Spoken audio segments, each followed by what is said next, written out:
रोज थोड़ा थोड़ा हरि का भजन कर ले, मुक्ति का कोई तू जतन कर ले, हाय मुक्ति का कोई तो जतन कर ले, रोज थोड़ा थोड़ा हरि का। मेरे माई बाप हम आपको प्रार्थना करना चाह रहे, थोड़ा थोड़ा प्रयत्न करो पर करो।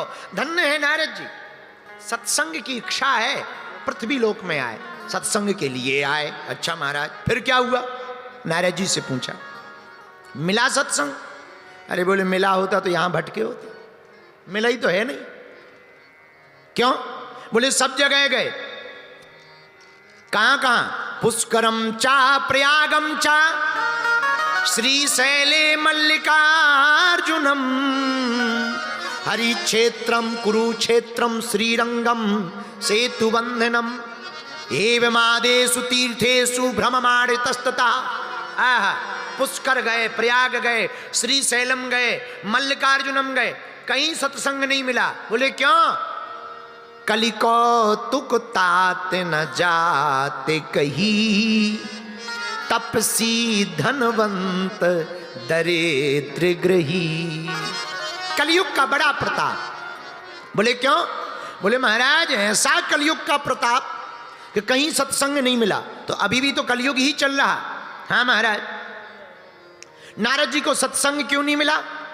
नारद जी से ही पूछो, नारद जी क्यों नहीं मिला? महाराज बड़ी बुरी हालत। किसकी? सबकी।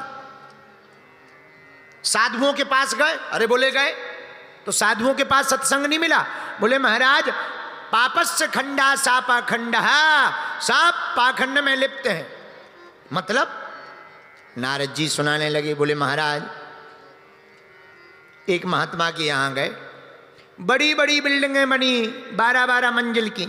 हमने धीरे से पूछा इन महाराज जी का नाम क्या है? तो एक सज्जन बोले इनका नाम है त्यागी बाबा। नारद जी बोले हमारा दिमाग खराब हो गया। बोले क्यों?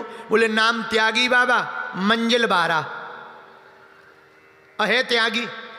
बोले हमारा दिमाग खराब हो गया इसलिए हम वापस आ गए। जिनका नाम ही त्यागी और 12 मंजिल में रहते हो तो अब तो ठीक है, अब क्या खाक त्याग किया, सो वापस आ गए। तो दूसरे के पास जाते, अरे बोले फिर और मत पूछो। बोले क्यों? हम दूसरे महात्मा के पास गए, 10-12 छोटे छोटे बच्चे यज्ञोपवीत लगाए, बढ़िया तिलक लगाए घूम रहे थे। बच्चों को देखकर बड़े खुश हुए हम। हाँ कितने सुंदर बच्चे हैं, लगता है बटकों के, ब्राह्मणों के किसी के बच्चे हैं। भाई ये बच्चे किसके हैं? बड़े अच्छे हैं। जवाब सुनते ही हार्ट अटैक आते आते बचा। बोले क्यों? बोले नाम आया ये ब्रह्मचारी जी के बच्चे। ले तब तो और दिमाग खराब हो गया। तो नारद जी कहते हैं महाराज हम तीसरी जगह गए, शाम हो गई, थक गए, एक आश्रम के बाहर लेट गए। इतना शोर शराबा का दिमाग खराब हो गया। पूछा किसका आश्रम है? बोले मौनी बाबा जी का। ये हाल है। तो लोग, तो महात्मा बोले बड़े पागल हो, सनत कुमार बोले बड़े पागल हो। गृहस्थों के पास जाते, संतों के पास अगर नहीं मिला सत्संग, गृहस्थों के पास जाते। बोले महाराज संत तो कुछ ठीक ही है, गृहस्थों की तो हालत ही खराब। बोले क्यों? बोले गृहस्थों में तो ये हाल है, जब तक अपनी मति चलती है जब तक श्रीमती नहीं आ जाती, और श्रीमती के आते ही गृहस्थों की दुनिया खराब। हाँ बुरी हालत है गृहस्थों की। हम नहीं कह रहे हैं, भागवत कह रही है। आप लोग हम पे आरोप मत लगाना, 6 दिन हमें कथा सुनानी है। हाँ भागवत कह रही है। नारद जी कह रहे हैं महाराज गृहस्थों की तो अब मत पूछो, गृहस्थों का ये हाल है। बोले क्या हाल है? बोले प्रभु यहां पर गृहस्थों में माता पिता की सेवा तब तक की जाती है जब तक श्रीमती जी नहीं आई। और जहां श्रीमती जी आई तो या तो उनकी कुटिया खेत में रहती है या किसी वृद्धाश्रम में हो जाती है। महाराज ये हाल को देख करके हमारा गृहस्थों से भी मन हट गया। फिर कहाँ गए? और गृहस्थों के पास जाते, किसी दूसरे के पास जाते। बोले महाराज बहुत गृहस्थों के पास गए, लेकिन सभी गृहस्थों का एक ही हाल है। बोले क्या हाल है? बोले महाराज तरुणी प्रभु तागे श्याल को बुद्धिदायका, कन्या विक्रयणो लोभात दंपति नाम चकलकनम। महाराज, गृहस्थों में तो बेटियों को बेचने लगे। पहले बेटियों को दान दिया जाता था, अब तो बेटियों का क्रय विक्रय होने लगा। गृहस्थों में तो और हालत खराब। पहले माता पिता के साथ रहते थे,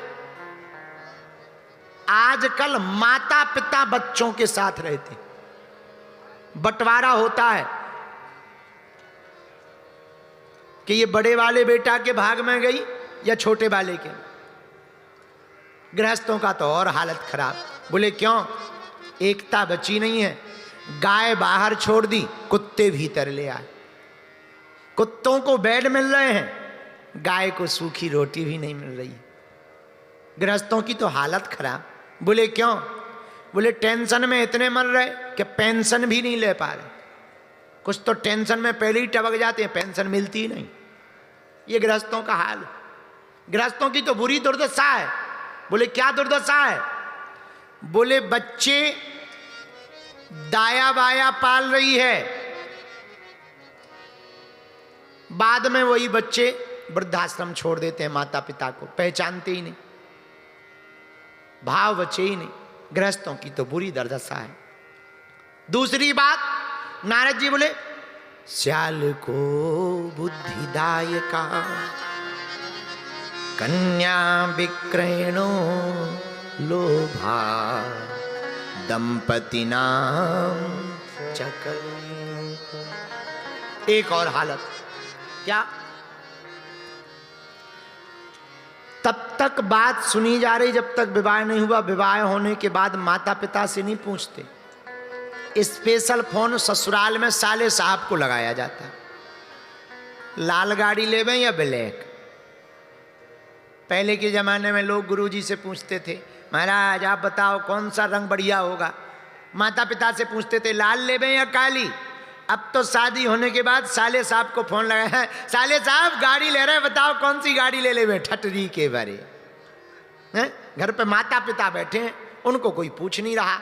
भैया नारद जी कहते महाराज यही सब हाल देख करके हमारा गृहस्थों से भी मन उठ गया, वहां भी सत्संग नहीं मिला। फिर कहाँ गए? महाराज हमने सोचा वृंदावन चलो। क्यों? वृंदावन भूमि है गोविंद की, वहां सत्संग मिल जाएगा। वृंदावन भूमि है ठाकुर की, ब्रज भूमि है भक्तों की, वृंदावन भूमि है रसिकों की, वृंदावन भूमि है ठाकुर जी के प्यारों की, वृंदावन भूमि है गोविंद के पागलों की, वृंदावन भूमि है आनंद की, वृंदावन भूमि है भक्ति की, वृंदावन भूमि है शाश्वत की, वृंदावन भूमि है गोपी भाव की, जहां गोपी भाव में लोग जीते, जहां गोविंद की याद में जीते। वृंदावन कौन? वृंदावन कहां? वृंदावन वहां घर घर तुलसी ठाकुर सेवा, घर घर तुलसी ठाकुर सेवा, भोजन दूध दही को। मीरा कहती अपने पद में भोजन दूध दही को, अलीरी सखी मोहे लागे वृंदावन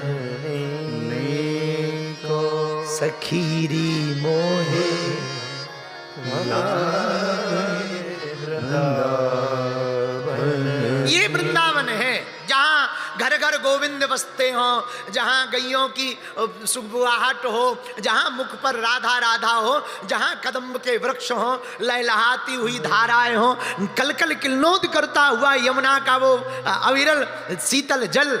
आहा, ये वृंदावन है। तो वृंदावन कहाँ? जहां भक्ति है।